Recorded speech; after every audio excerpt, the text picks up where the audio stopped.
The energy of the rooms we walked into, the places we've been, our experiences, the way people reacted to us, even. These experiences train our brains to expect certain reactions, and if we're not careful, we can carry them into other interactions as well. Hello, and welcome to Stories and Lessons. My name is Amy Ebert, and I'm your host for today's podcast. Welcome back. Have you ever walked into a room and immediately felt like you didn't belong? Like your energy, your ideas, and your passion were met with nothing? Blank stares, skepticism, maybe even outright dismissal. Now, have you also had the opposite experience where you step into a space and suddenly people light up? They lean in, they get you. That contrast, that's not just coincidence. That's the power of the right room, the right message, and the right mindset. And today we're diving into how these three things shape not just our personal brand, but your entire life. First, let's dive into the messaging we tell ourselves. We all have a script running in the background of our minds. Some of it we wrote unintentionally, not consciously, some intentionally, but a lot of it we inherited from our surroundings, the messages we heard growing up from any and all different authority figures, friends, TV, the energy of the rooms we walked into, the places we've been, our experiences, the way people reacted to us even. These experiences train our brains to expect certain reactions, and if we're not careful, we can carry them into other interactions as well. Business, relationships, opportunities in a multitude of arenas. But here's the thing. Not every room is the right room, and not every reaction is a reflection of you. Years ago, I was at a wealth building conference. Huge room, one of those big, just huge conferences. Hundreds of people were there, maybe even thousands. We were given a challenge. Make up a business on the spot, which is kind of fun. Maybe we had 3 minutes to get the concept fleshed out. Pitch it to total strangers, basically, in real time, in the room, and see how they respond. The goal of the exercise, get out of our own heads and practice selling in real time. Get out of our heads and out of our own way. Who here can relate to that? I was pumped. I put together an idea, hyped myself up, and approached my first group.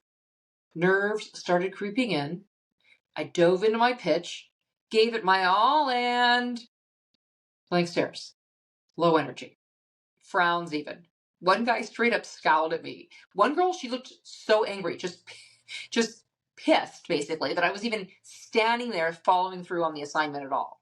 You could practically hear the tumbleweeds rolling by. I started feeling fight or flight mode kicking in. They hate it. To them, I sounded like such a jerk for even thinking I should put a business out in the world. What was I thinking? Maybe I should just quit now. And that is actually the moment most people do quit. Might not even get out of the gate in the first place. But in this exercise, quitting wasn't an option. I had more groups to go to. So I moved on to the next group. A little better, a couple of polite nods. No one was angry, but still no real connection or traction in any way. Then I go to the third group, and something shifted. I barely got the first sentence out when they all lit up. They leaned in, they were excited, ecstatic even. They got it. High energy all around, and not just got it. They needed it. They wanted my business idea right there and then. They were all enthusiastically raising their hands, energetically throwing their credit cards at me. That's when it hit me. Where you stand out matters. If you're in the wrong room, surrounded by the wrong people, you'll feel like you're standing out just to be torn down. And that's no fun. No. But when you're in the right room with the right crowd, standing out isn't something to fear. It's the thing that gets you paid. It gets you the job. It moves you forward. And you know who's a prime example of this? Love him or hate him, Donald Trump. Now remember I said love him or hate him, but you can't deny the man knows how to stand his ground. And he understood the power of standing out in the right room. When he first ran as a Republican candidate, the party's donors and elites didn't want him. They wanted their guy, Jeb Bush. He was their guy. He was polished. He was predictable. He fit the mold. He's a politician from the right family. Trump? He walks in like a wrecking ball, and what happens? Blank stares at best, right? Hostile energy, scowls. He was not welcomed by the establishment because he wasn't doing it for them. He wasn't there to convince the party bosses. He was speaking to the American people. And guess what? The American people lit up. They leaned in, they got him, or maybe he got them. Either way, that's where the syncing up happened. And now he's one of the most popular presidents of all time. Not because he changed his message or himself, not because he tried to fit in, certainly not because he shrank down to nothing, but because he found his right room and ignored the people who didn't get him. That's the mindset shift. Stop trying to win over the wrong crowd. Find your audience, your genuine audience, and when you do, go all in on them. They've been waiting. And this doesn't just apply to pitching an idea. Ever notice how some people drain you while others make you feel like a rock star? That's energy. When you're around the right people, your energy is amplified, your ideas land, your voice carries, your presence matters. And when you're in the wrong room, you'll feel small. You second guess yourself. You think you need to change to fit in.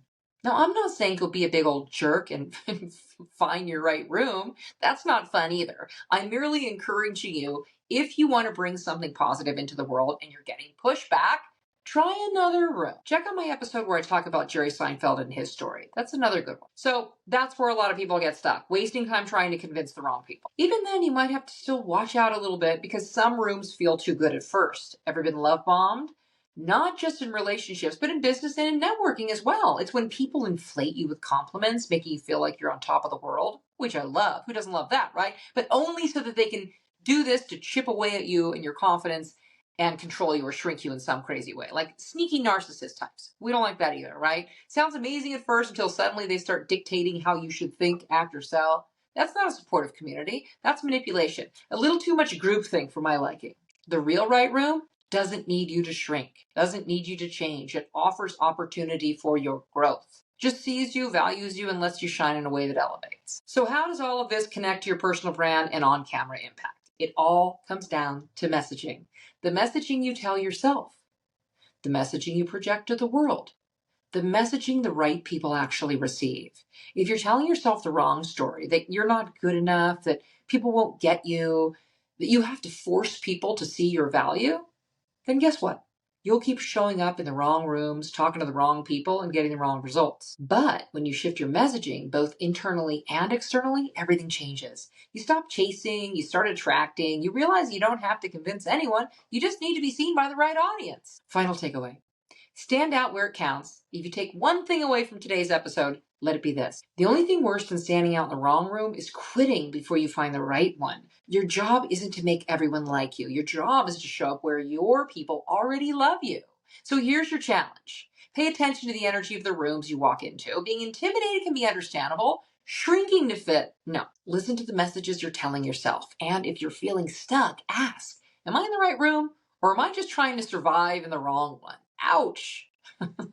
If this resonated with you and you want to go deeper, I help people refine their message, dial in their right audience, and own their on-camera impact with ease. If you're tired of wasting time on the wrong people, let's fix that. Go to 10xoncamera.com to get on the list for our upcoming masterclass. Let's make sure you're standing out where it counts. That's it for today, friends. If you found this valuable, share it with someone who needs to hear it. And if you're ready to step into your power, I got you. Until next time, own your space, own your story, and stand out where it matters. Having said that, thank you for listening to today's podcast. If you found value, why not spread the love by sharing this episode? Subscribe or follow the show, hit the notifications bell so you never miss an episode, and give us a positive 5-star review or a thumbs up, depending on which platform you're currently on. One last thing, be sure to check out my other episodes while you're at it. Thank you for showing up, and be well.